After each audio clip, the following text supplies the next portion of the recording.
Welcome back to Gems with Genesis Amaris Kemp. With me today is Branch Isole. What a cool last name. And here's a bit about Branch. He's an author, poet, and storyteller. Branch Isole writes about strength of choice to change consequences, known worldwide for his contemporary short story prose. Branch shares readable, relatable stories that reveal emotions and issues often experienced, but not always voiced. He posts a thought of the day and a different short story daily at www.branchisole.com and YouTube, Branch Isole. As a guest on talk radio programs and conference participant, Branch shares informative steps to erect a framework that supports career, personal, and spiritual growth. Branch is available to speak with small and large groups and corresponds with fans and followers at his website and on Facebook, The Voyeuristic Poet. Branch graduated from Texas State University, did postgraduate work at the University of Houston, go Cougs, that's my alma mater, y'all, and holds an Oxford MA theology degree from Trinity Bible College and Seminary. And without further ado, welcome Branch Isole as we unpack 7 steps to relationship repair. Hey, good Branch. Morning, young lady. How are you? How are you doing? I am doing well. And as I was reading your bio, I was like, what? Another fellow cougar in the building? Yeah, I saw that on your website. Amazing. So we were at 2 different colleges. So you were at no, not Bauer, so the education, and I was at COT, so the College of Technology. Okay, yeah. I was in education in the downtown, regular campus many, many years ago, long before you were born. So, Branch, is there any other fun facts you would like to share about who you are? Because we all know that a bio is just a bio, but I want Branch to tell the listeners and viewers, what's a fun fact about you? Wow, fun facts. I raise chickens. I've got a little hobby farm going. I've got a big garden. I've got cats and dogs, and I live in the country. So lots of forest animals around, fox, raccoons, bears, all those kind of natural forest animals live right outside the fence line. I've been writing for about 22 years. I write fiction and nonfiction. I want to invite everybody to go to the website or to YouTube, where I post lots of different selections from my books, all free. Just go and enjoy. I've got a link there if you want to make comments or ask questions. And those are kind of the fun things. Ah, nice. Thank you for sharing that, because it gives me a little bit more insight of who you are, not just on a professional level, but a personal level. And today we're going to talk about the 7 steps of relationship repair and how important is that to you. And then we'll jump into the actual 7 steps so people could get their relationship glowing up again. Well, thanks. Yeah, when we talked about the different topics that we might, discuss today, that's the one that a lot of times really hits home for a lot of people. As adults, we've all experienced relationships that have been good, bad, and ugly. We've all experienced, things that have changed our lives. And most of us have experienced relationships where, some problem has arisen that has made the relationship more difficult or has damaged the relationship.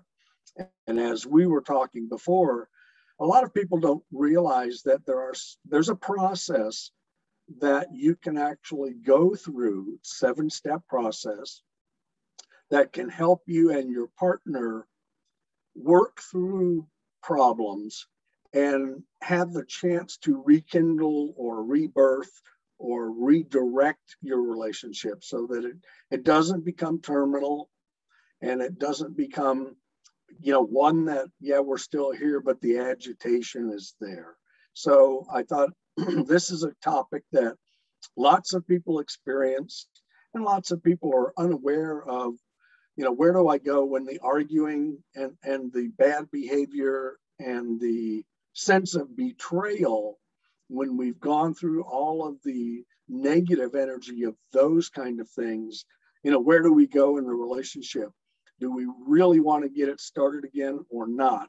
And if we do want to get it started again, how do we go about doing that?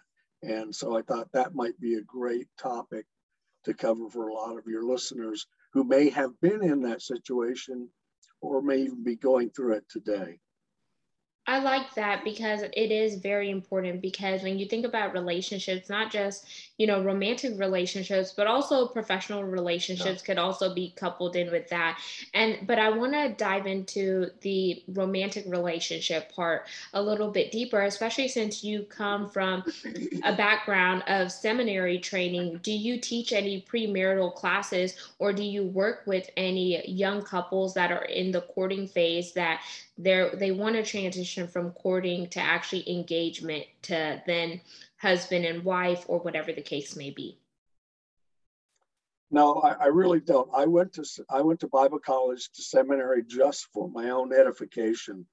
When I had decided that I wanted to write my first book, it had to do with spiritual growth, and I knew I needed to have more grounded information in order to explore, that kind of a subject. So I went to Bible college and seminary only as a way for me to grow as a person and to become more knowledgeable about an area that I then wanted to discover and perhaps write about. So I don't do any personal counseling or anything like that. I'm not qualified.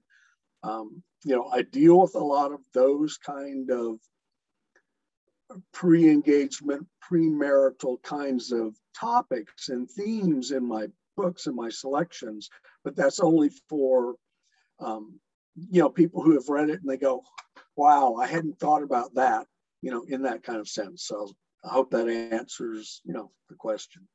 Yes, it does answer the question. So pretty much what I heard was you did it for personal gain so you could continue on your spiritual growth journey, not necessarily for you to work with people to give them coaching and counseling around the subject, correct?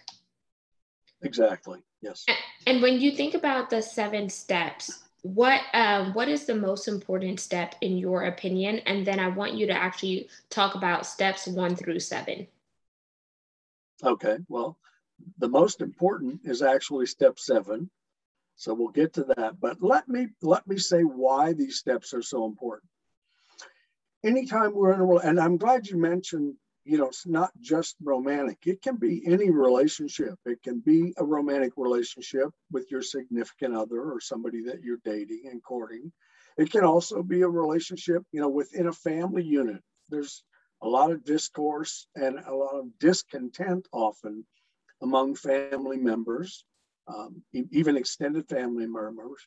And there's often a lot of friction among, work teammates or coworkers. So these 7 steps can be applied to any kind of a damaged relationship.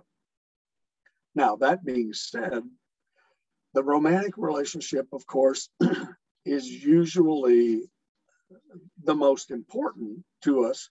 And it's also the one that can have the greatest negative effect because it deals with so many of our emotions. I mean, the romantic relationship, the spousal relationship, the partner relationship is one where, our commitment to that person is to be open and vulnerable, right? I mean, that's the person that we should be able to express ourselves in any level and any tone without recrimination. So with that in mind, we are liable to and available to kind of open ourselves up as with no one else. And in doing so, we share a lot of intimate feelings and emotions. And, the deeper we go in a relationship and the more that we expose ourselves to our partner, not only the more vulnerable do we become, but sometimes it becomes scary. We each hold in a lot of baggage and past experiences that, we're not always proud of, some we're ashamed of, and some we're embarrassed by. But that's also who we are. So the romantic relationship or the partner relationship is the one where we hope we feel open enough to share and discuss and kind of grow through the things that are holding us back. I mean, that's the person we profess to love and care for. So that's the person who, when the damage in a relationship takes place, is often the most powerful, both in giving and receiving. Becoming vulnerable, in its essence, you give away some of your own power. And in receiving that power from vulnerable partners, that can be used for good or used for ill. So it's really powerful and it's really important. Now, all that being said, as a setup to the damage, the interesting thing is, regardless of what the transgression may be and what the issue grows out of, the problem and manifests itself as the transgression, as the action, at its core, every damaged relationship, the core is about betrayal. It's not about the action or the event that brought the issue to light. It's about the betrayal of trust. Again, when we're in a relationship with somebody at that emotional level and that commitment level, everything we do and say with that person is based on trust. I trust you to take what I'm telling you and to take it in and understand it. Now, whether or not you approve of it is something we have to grow through, right? But in being vulnerable enough to share it with you, I'm trusting that you will know what to do with it. I mean, that's what relationships are all about. The exactly. Strong part of me helping, strengthen you and vice versa. So at its core, the damage in the relationship is always about the breach of trust. And that breach of trust is damaged by the event that takes place. And that event is grounded in that sense of betrayal. So we've got three different levels in the action. We've got the mistrust or the breach of trust. We've got the actual event or the action that caused the damage or the transgression. And then we've got that sense of betrayal. So to repair that damaged relationship, we have to look at all three of those things. And our natural inclination when we've been hurt by our partner is to focus on the action, okay? And you can pick one out of your own past or your own relationship, but someone has done something that's hurt you, that's emotionally hurt you, perhaps has physically hurt you. Whatever the action that has manifested itself that is causing the harm is the one that both of the parties focus on most. Exactly, because it's like burned. It's like you touched the hot stove and you got burned. You don't remember touching the hot stove, but you remember how it felt when you got burned. Exactly. You remember the outcome. You don't focus on so much the issue, but you recognize and you identify the pain. Now, once you've identified the pain, our natural inclination again is to focus on the pain and then to focus on the action that caused the pain, right? And you were, let's say it's an infidelity, okay? You went outside of the vow, outside of the marriage, outside of the partnership, and committed something that in your commitment of love, you said you wouldn't do. So that's the action, okay? Somebody steps outside of their relationship with another person. It's found out, And then the damage between the two people involved, the two parties, our couple, begins to manifest and take on a life of its own. So, there's all the questions of, well, why did you do that? And, why would you go against me? And all of those kind of things. And the focus becomes on the action. Well, you can only deal at that level for so long, right? I mean, you keep rehashing it, and finally all the facts have come out, and there's nowhere else to go with that.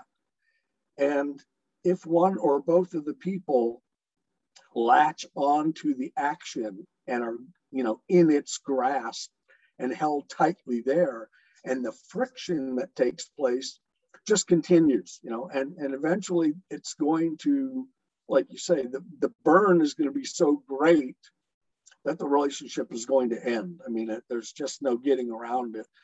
When you feel that way and you can't get over that emotional, distraught feeling that you were betrayed, it's hard to come back from that.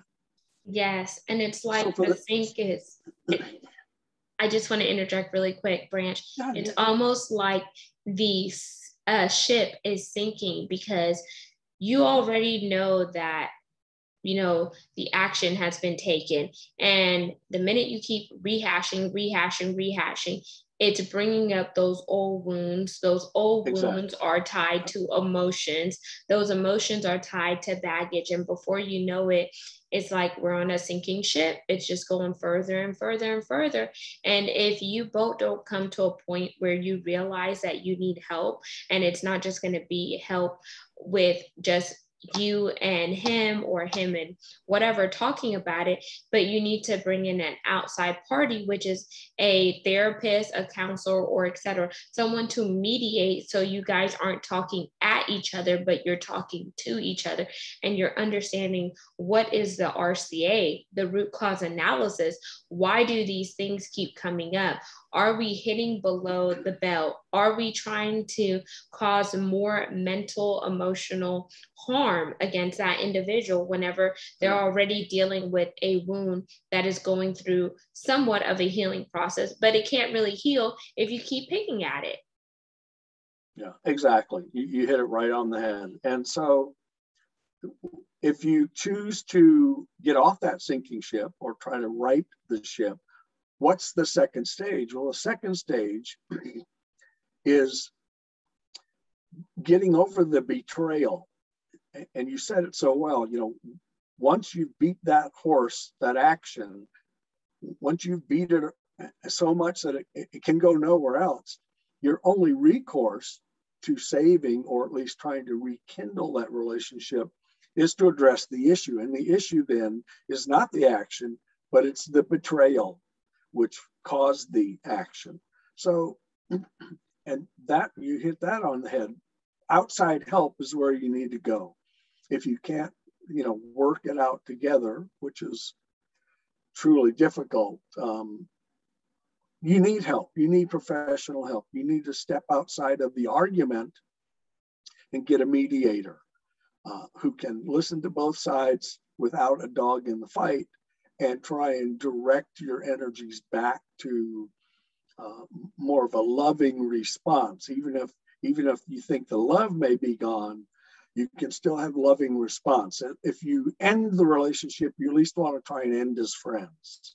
So the next step is obviously to deal with the betrayal that caused the action. And this is the step where you can find help if you step outside of the relationship. And it takes time. This is what a lot of people don't understand, is when you have a damage to your relationship, it's going to take time to rectify, and it's going to take time to work through. And, a lot of people, when they go through these kind of situations, immediately want to put it behind us and let's get back together and make things the way they were.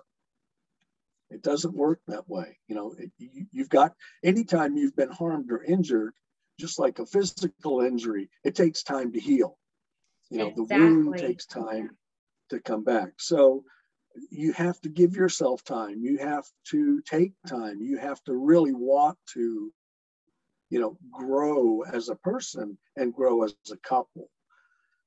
Then after going through the reasons and the ramifications of the betrayal, we get to the core of the situation, and that is, how do we rebuild the trust that we once had, where we can forgive? And the key to any damaged relationship, whether it's between partners and spouses, or best friends, or family members, or parents and children, we have to get to the point of forgiveness. Without forgiveness, and that's truly one of the most difficult things for us as human beings. That's a tough path to travel. But until we can forgive that person, we can't let go of that emotional damage and that emotional harm. You can let go of the relationship, and you can get over the action that was taken that caused, the damage. But to really get over the emotional effect, you have to come to a place of forgiveness. And that's what the 7 steps are all about.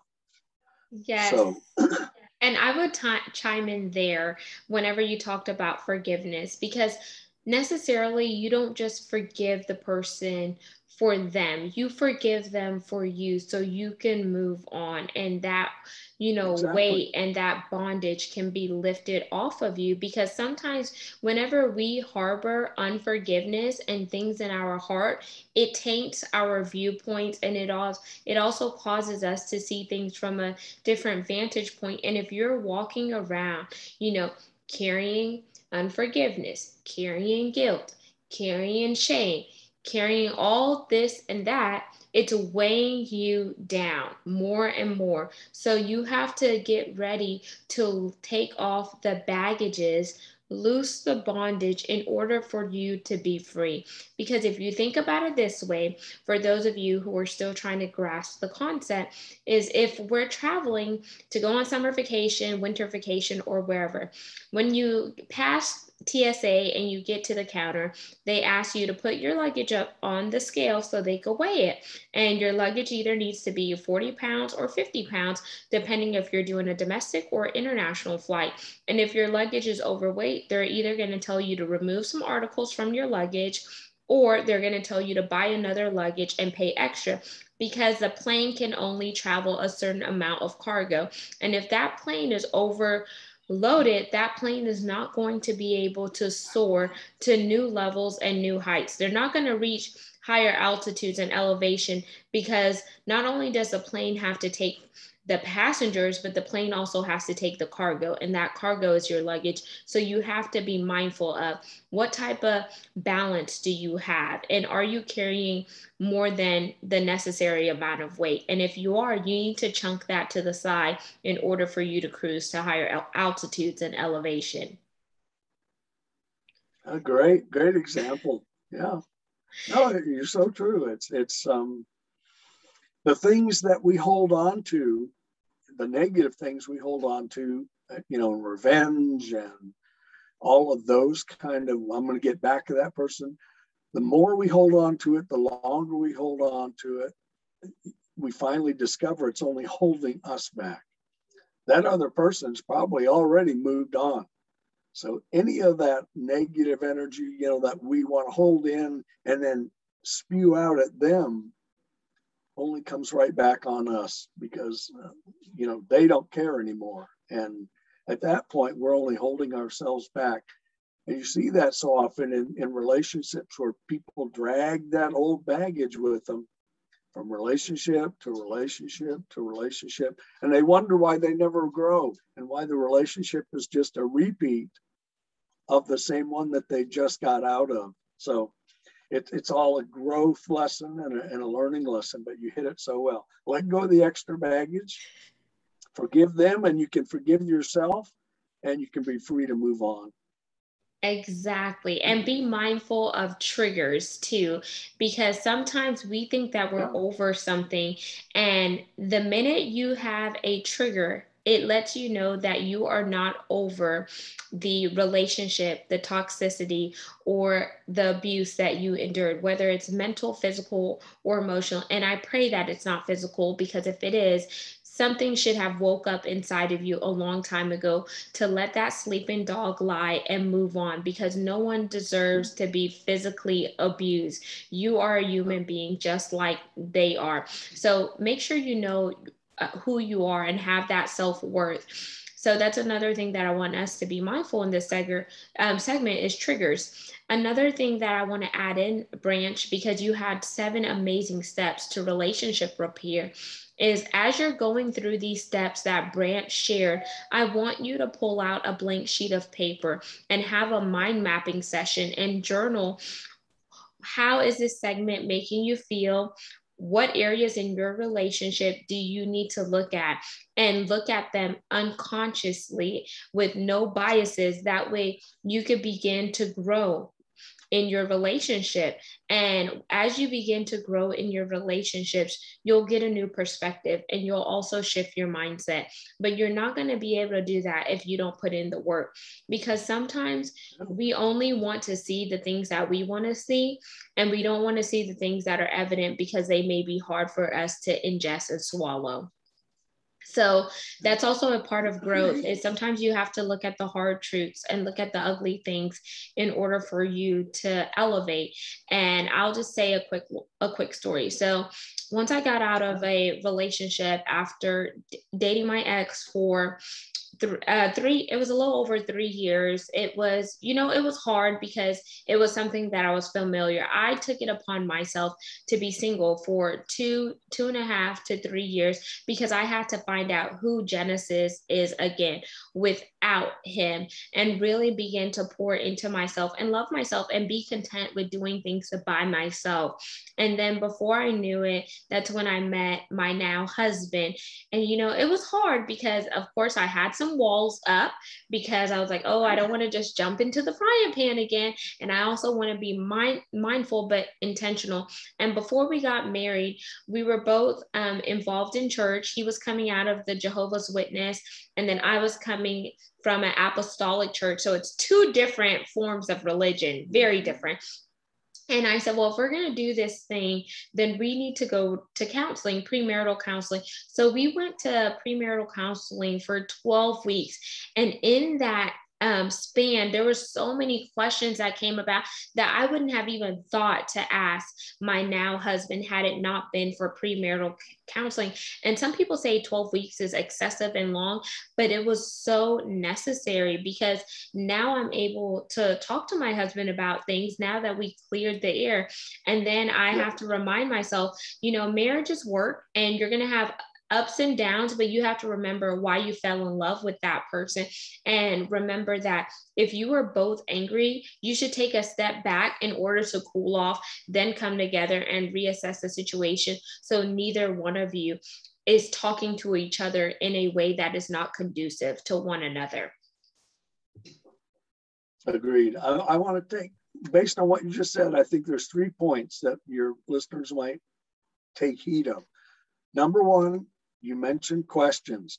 Believe me, any question that you have of your partner in a relationship, sooner or later is going to come up. So the easiest way to address it before, you're really heavily emotionally involved and committed and engaged, and, is to do it in that pre-marriage counseling, or even sitting down together and talking about what's important to me and what's important to you. Those questions will arise sooner or later in the relationship. And it's much easier to deal with them when they don't have a lot of baggage attached in terms of money and children and jobs. So address those questions early and openly. The second thing you said was, the easiest way to know what it is you want in a relationship with another person is to realize and remember the things in your last relationship that you didn't want. When you know what you don't want, it's easier to discover what it is you do want. And the third thing is, a lot of people ask me about relationships, about, well, what's the timing? Is there a certain amount of time? And I like that you said 3 months for your, your premarital assistance. I find that when a relationship goes south and you're at that breakup point, the one thing you should not do is not talk at all for 6 weeks. And I mean at all. They call, you don't answer the phone. You don't have any contact for 6 weeks. If you can do that for 6 weeks, it's interesting how the mind works. You will start to have new path thoughts after 6 weeks of no contact. Then the idea is to go for the next 6 months on your own. Do not get involved in another relationship. Meet lots of people. If you must date lots of people, but don't get recommitted into another relationship for at least 6 months. If you can make it through that first 6 weeks, then there's a good chance that that relationship will end amicably. If you can get through 6 months without throwing yourself back into a new relationship, you have a chance to experience what being single is all about.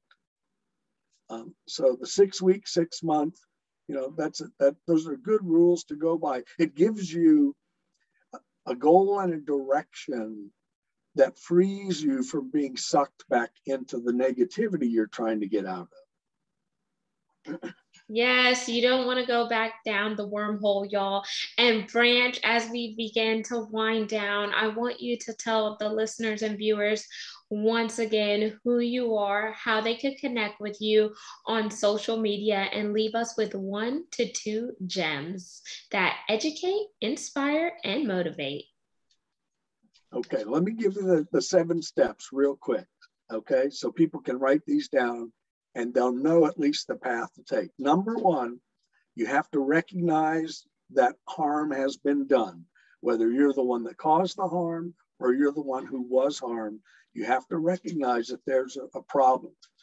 Number 2, you have to take responsibility for your part in the problem, in the action. Number 3, you have to have regret that the action took place. Number 4, you have to have remorse that the action took place. Number 5, you have to form some redress. That is something to make the action, understood. You've got to have redress. The 6th one is repetition. You have to know that that action cannot be repeated again in the future. And finally, you have to repent. Repentance is all about changed response. That is, you're not going to repeat that action in the future, and you're going to repent, which means your new action is going to be different. And if you do those 7 steps, then you can work on forgiveness, in forgiving and being forgiven. You can see any of my materials on YouTube at my name, Branch Isole, or at my website, branchisole.com. And there you have it, listeners and viewers of Gems. You just heard 7 phenomenal steps to relationship repair. Get your relationship repaired and don't allow a divorce to be costly, because it is costly and it could get very nasty and ugly real quick, because, people come out with all types of crazy things. We see it on social media and we see it in, television, where television tells us a vision of what they want us to lean in on. So we believe that you are in the right place at the right time, but condition your mindset so you could grow mentally, physically, and emotionally, and tap into spiritual growth. Because when you are spiritually sound, you're able to have a spirit of discernment without any cloudy judgment or etc. And until we chat next time, peace, love, and lots of blessings. Signing out, Genesis Amaris Kemp and Branch Isole.